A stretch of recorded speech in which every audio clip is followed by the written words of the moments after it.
them. But it's like, no, you're going to stand up for what's right. Come on now. I got Deuteronomy 28, the nation of fierce countenance. What? You know Deuteronomy 28, the Lord shall send a nation of fierce countenance. Bring out. Right, this is Deuteronomy 28, and starting at verse Come on. 48, it says, therefore thou shalt serve thine enemies, which the Lord Yahweh shall send against thee, in hunger and in thirst, and in nakedness, and in the want of all things, and he shall put a yoke of iron upon thy neck, until he hath destroyed thee.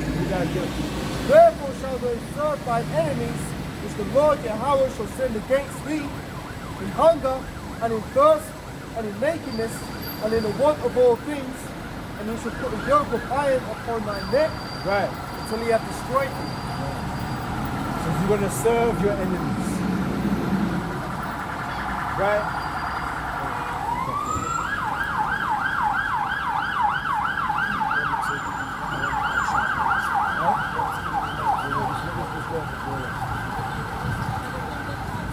When the brother is ready, you're going to serve your enemies. Right now, we're serving our enemies. Remember, it's happy, we're going to see the fall of them. But right now, we have to serve them. But the time is going to come when we're going to see their fall. And that's the good news. That's the gospel. That's what Christians don't get. These same people in the churches, they don't understand that that's the good news. We're going to see the fall of our enemies. But right now, we're serving our enemies for the want of everything. For petrol, for food, for clothes, for housing, for basic needs like the principal things like water. You have to buy water. Imagine that. We the Israelites have to buy water from these heathens that are beneath us. We're supposed to be over these other nations of people. Like, you have to understand, as Israelites, we're supposed to be above all nations of people. The East Indians, the Chinese, the Arabs, right? We're the so-called white people. We're supposed to be over them. But now, we're in a time where the very same principle things like water and wood is being sold onto us.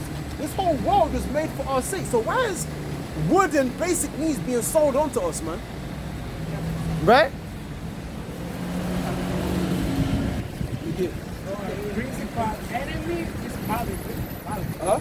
Babylon is the enemy, we can say. Babylon. Our principal enemy is the so-called white man. Right? Because he's the one in power. Of all this world. Huh? He has the power of all this world. Yes. And we are serving God. Yeah. But for the purpose that later we're going to get instruction for that enemy. We can Right. say that. I understand what I'm saying. It's going to be the structure for that enemy. Yeah.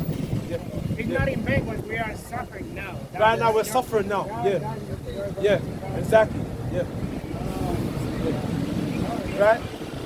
But the good news is saying that, listen, we're going to rule over them in the future kingdom to come. In the world to come, we're going to rule over them. Us, our people, our people. Right? We're going to rule over our enemies and over all that's hated us. Come on now. Revelation 2, starting at verse 25. But that which you have already hold fast until I come. And he that overcometh and keepeth my works unto the end, to him will I give power over the nations. And he shall rule them with a rod of iron, and as the vessels of a potter shall they be broken to shivers, even as I have received from my Father. Read that again. Revelation 2, starting at verse 25. But that which you have already, hold fast till I come. What did you have? This truth, this knowledge. Come on now.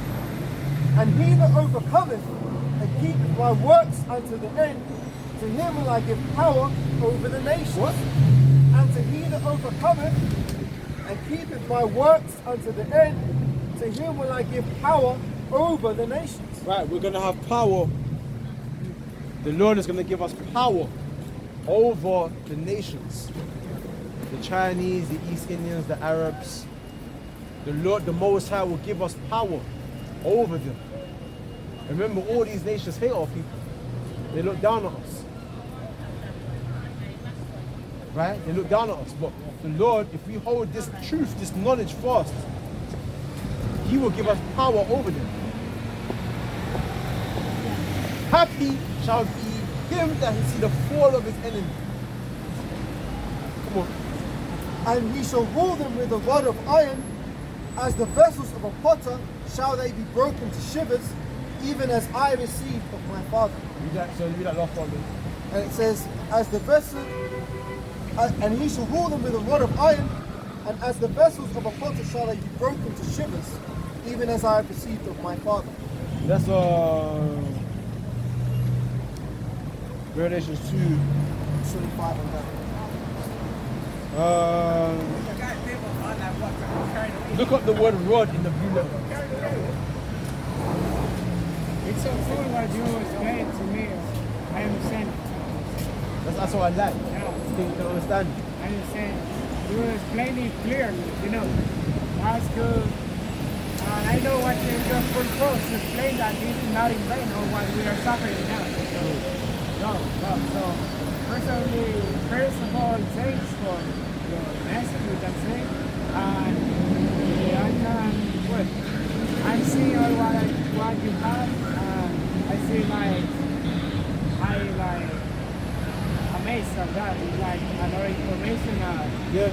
I know that God studied the Bible, I suppose, the 12 tribes of Israel. That, for example, I also study the Bible. Oh yeah. I also study the Bible. I study Moses, Joshua. Yahweh Shai. Yeah, they were serving a God, and they were like wars, we can say, with other nation, Babylon, and there was a lot of, we can say,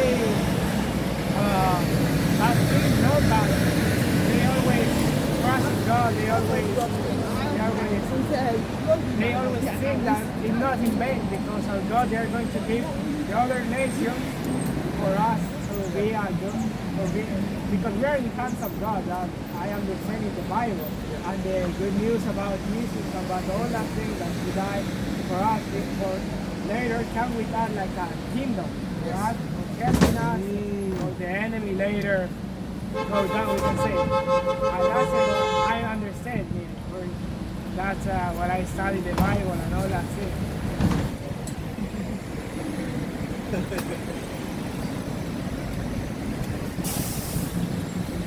Good. So brothers, I go now to another play by. Every Thursday I'm here. The name of the Most High is Yahweh, and the Son's name is Yahweh Shai. In Hebrew, the language that our ancestors spoke together. Yahweh Shai. Yeah. So see you, buddy. Thank you. Thanks for us. Thanks. Good. God bless you. Take care. I like that, man. And that's a good example of why we say who the 12 tribes are. Because that brother there was from the northern kingdom, and he could receive this word. And only someone who's an Israelite can receive this word. Because we saw the example of the fucking Edomite woman. I don't think I want to be part of this conversation. Could you delete me? She was the devil, man. That's what I'm saying. She couldn't. You can't talk to an Edomite the way we just find that. They're a deaf adult. They don't want to hear that. They're a deaf adult. They don't want to hear this. We're charming never so wisely with this wisdom, but the wicked, they're estranged right from the womb. They ain't right. That's right. The spirit that is in them is not right in them. They're estranged right from the womb. When they're, As soon as the seeds conceive. as soon as they conceive and they're growing in the womb, That's when there was a struggle That's right. Jacob between Jacob and Esau. There was a struggle because Esau was estranged right from the womb. So when Jacob was born, he wasn't no stranger. He was known of the Most High. He was that, who this motherfucker being born next to me? Yeah. Who is this motherfucker? I don't know him. But fucking move. You know? That's how Rebecca had to go to a prophet, man. Find out what the hell is going on here. But that's a, you know, going back to the point, you know, the Edomite woman, she couldn't get because she was wicked. She was estranged right from the womb. Wisdom will not enter into a malicious soul. Right. But that brother here, I can sense he was good, but he needs to come back next week, man. That's what he needs to do, man. Right? That's right. You wanted me to get the word rod. You still want it? Right. Bring on the word rod. Right, so the word rod in Revelation 22, 2 verse 25 or something. 2:25 on down. The word rod there. Wait, no. Let's get it straight because you don't bring out the wrong thing for me.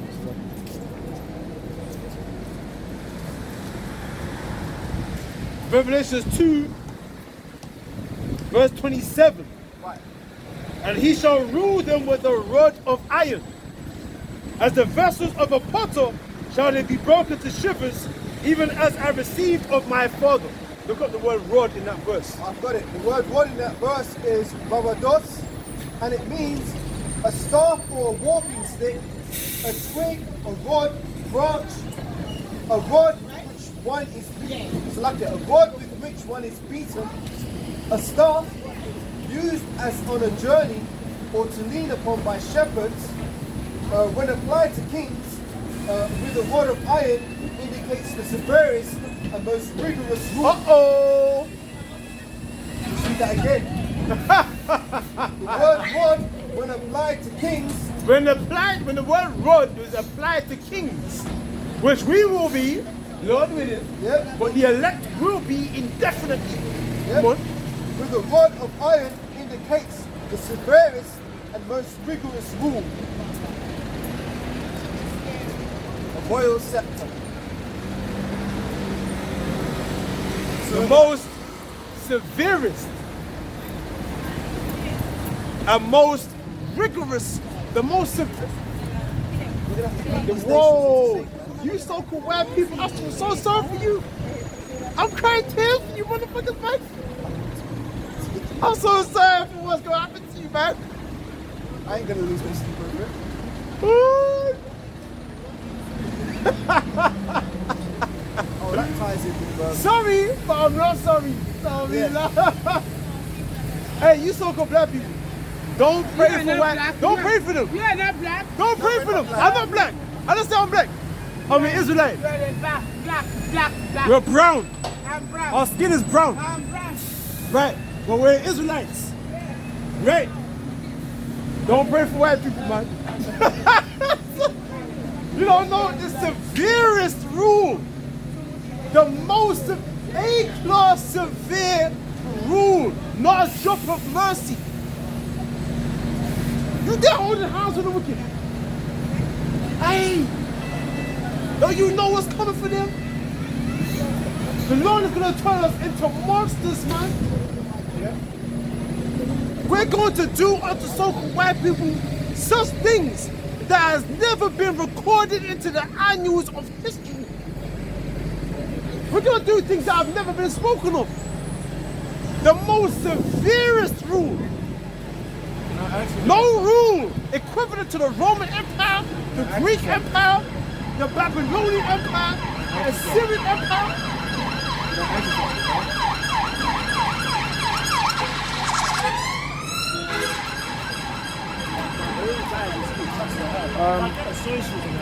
Latino. Colombia. Are they all? Yeah, they are people. Remember, there's 12 tribes. Do you guys, when you're here, can I ask you, when you're here, do you guys let them know that? You know, when because there's a lot. Just of Latino. Yeah, because there's a lot. In Carmel, Brixton, there's a lot.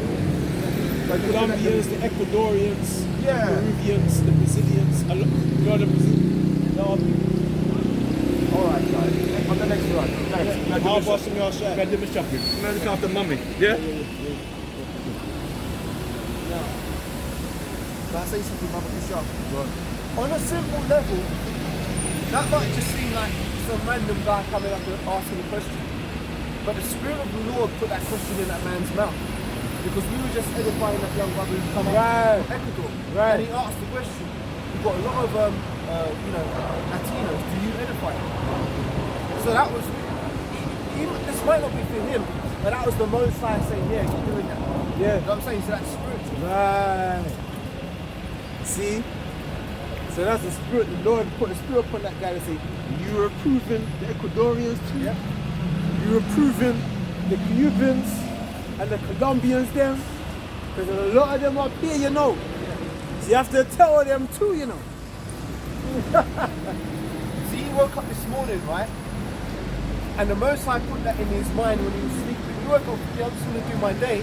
And he's going about doing his thing, but the Spirit compelled him to ask that question. He doesn't even know why he asked it. Right. But the Most High set him up for that. But you were saying something before. What was you saying before? I'm speaking of something white people are fucked up, man. Oh, yeah. What we're going to do to them is not going to, hasn't been recorded in the annals of history. Right. I was somewhere I was going to get Genesis 49. Not Genesis, Psalms 149. Happy shall they feel to see the fall of his enemies. Yeah. Precept. Psalms 149, if I may. Praise ye Yahweh, sing unto Yahweh a new song, and his praise in the congregation of saints. Let Israel rejoice in him that made him. Let the children of Zion be joyful in their king. You're an Israelite woman. You're an Israelite man, your children. You got time for the Bible? You got time for the Bible? You're an Israelite according to the Bible. When you read the Bible, you're reading about the history of your people. Do you understand that? Yeah. Do you know about us, the Israelites? Do you know about us? Yeah, the Black Israelites, yeah. Exactly. Yeah. So, now what, you affiliate with the church or something like that? Yeah, I got that. Your church? Yeah. So, you know, when you really want to understand the Bible itself or Christianity, there was all people. Yeah. They're like the founding fathers, like Peter, Paul, those are all dark-skinned black men. You understand that? Yeah, Like, the Lord, you call him Jesus Christ, Yeah. is actually a black man. It's all people. Like the word nigger is in the Bible. Give me Acts 13:1. You're really reading about yourself. Like, the Bible is extremely important. It tells us about things that's going to happen. Prophecy. Like what? Nuclear destruction. At this time, so when we think. Right, this is Acts chapter 13, starting at verse 1. Now there were in the church that was at Antioch certain prophets and teachers, as Barnabas,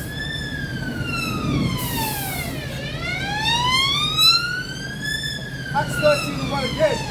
Now there were in the church that was at Antioch certain prophets and teachers, as Barnabas and Simeon, that was called Niger, and Lucius of Cyrene, and Mani, which brought up Herod, with Herod the Tetrarch of Saul. We died here. Acts 13:1 again. Now there were in the church that was at Antioch. Antioch is in Turkey. If you look at the country of Turkey, Antioch is there. Certain prophets and teachers. There were certain prophets and teachers that was in the church that was in Antioch. As Barnabas and Simeon, Barnabas and Simeon was among them. that was called Niger. That was called Niger. So Barnabas and Simeon, they were those dark-skinned black men. They were being called Niger. Niger, Niger, which is Latin It's a Latin word which means black. Or nigger. That's where nigger comes from the word Niger. Now Nigerian. What country? Uganda. Uganda. Yeah. You are our people. No, do it after. We're the same. So Barnabas and Simeon, they were called niggers. Come on. Barnabas and Simeon that were called Niger, and Lucius of Cyrene, So Lucius of Cyrene, Cyrene is in North Africa. Come on. and Manaen, which had been brought up with Herod the Tetrarch and Saul. And Saul, so even Paul himself, they were being called niggers.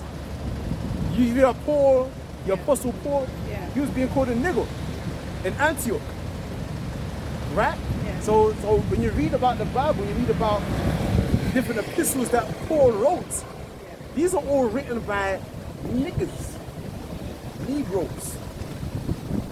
Right? So the church is not bringing out this information. So you have to be they're really standing by the white Jesus. Yeah. Which also, yeah, that would be like a sin, because it's a sin to do like pictures and stuff with Jesus. Like, that's what, like the Antichrist, yeah. The Bible talks about like there'll be fake Jesus and basically fake Christ that are gonna pretend that they're Christ, they're gonna do like miracles and stuff like that. Yeah. Give me Revelations 1 and 13. Basic principles. One second. This is very important for you to understand this information, because ultimately we're telling you what's going to happen.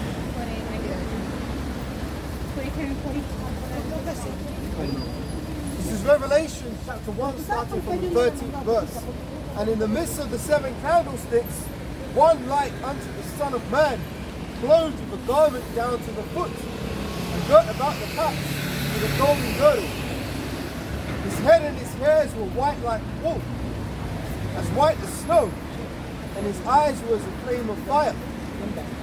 And his feet were like unto fine brass, as if they had burned in a furnace. Read up from verse 13.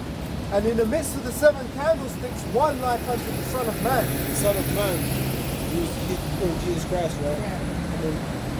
clothed with a garment down to the foot, He had a garment down to his foot.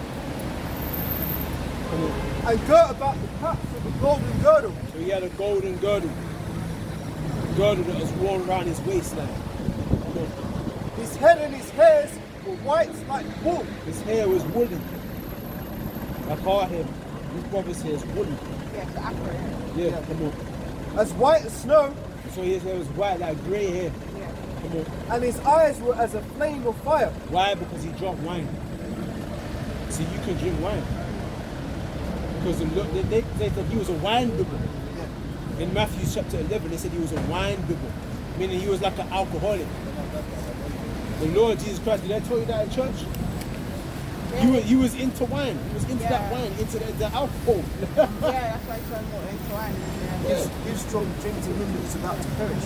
Right, because the Lord knew that he was going to be crucified. He knew that he would have to die for the sins of our people. So it said, give what? Give strong drink to him that is ready to perish. After parables. Right, let me get this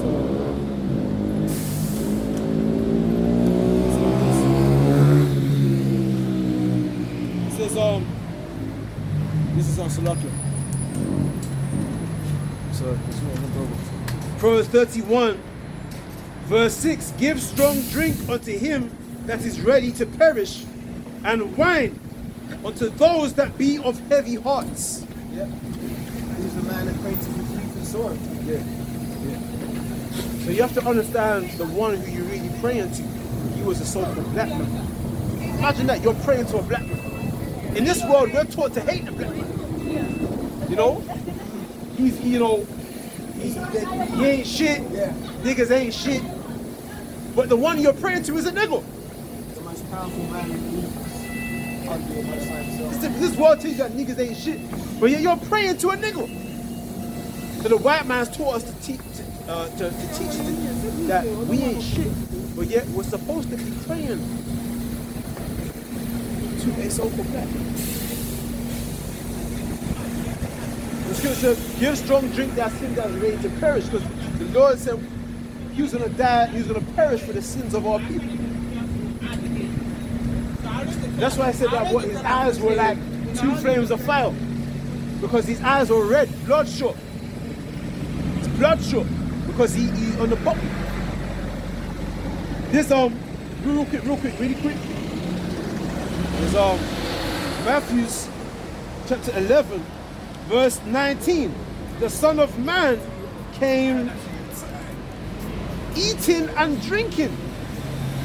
And they say, behold, a man gluttonous and a wine bibber. The man is a wine bibber. Man, a wino, he's like an alcoholic. A friend of publicans and sinners, but wisdom is justified of her children. So that explains Revelation. Bring it out. Yeah, it says This is real Bible study. Revelation 1:14 again. His head and his hairs were white like wool, as white as snow, Right? and his eyes were as a flame of fire. Does that mean like he has spirit? What do you have spiritual power? Yeah. What does it mean that means his eyes were red? Like when you drink wine, what happens? Your eyes go red. Come on. Yep.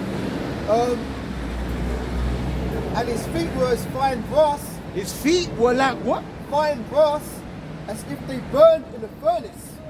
That's how dark his feet were. Now when you take off your shoes, you take off your sock, you look at your feet. It's like they were put in a furnace. Your dark skin, your melanin. That's how dark he was. So you can't. When you learn this, you can't go to these churches, man. You've got to come out of that.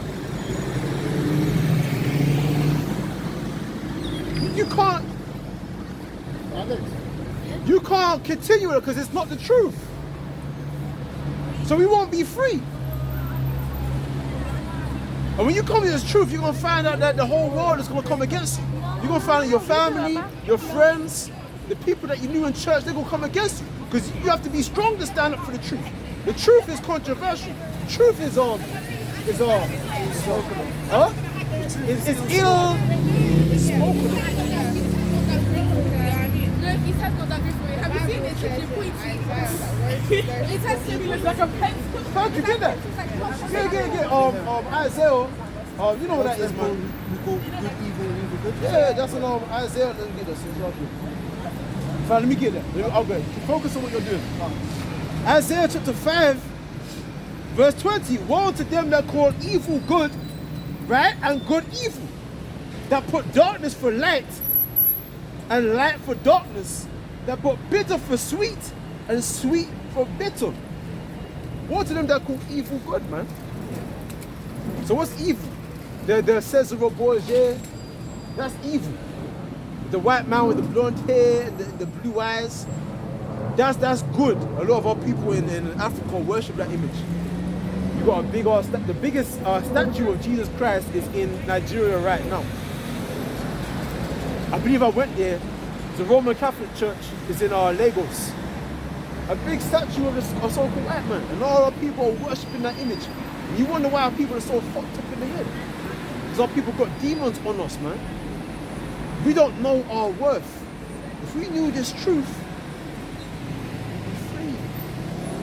We realize that, this time, this rulership that we're in, it's not for our people. It's for them. It's for our enemies.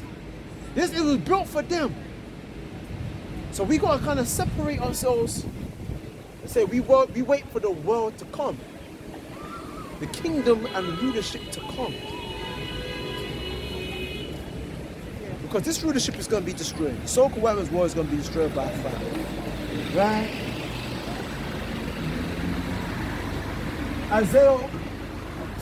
Ecclesiastes chapter 1, it says, the earth abideth forever. I know we're saying a lot, but, right? It's your sister, because you're of our people. You're supposed to teach our people,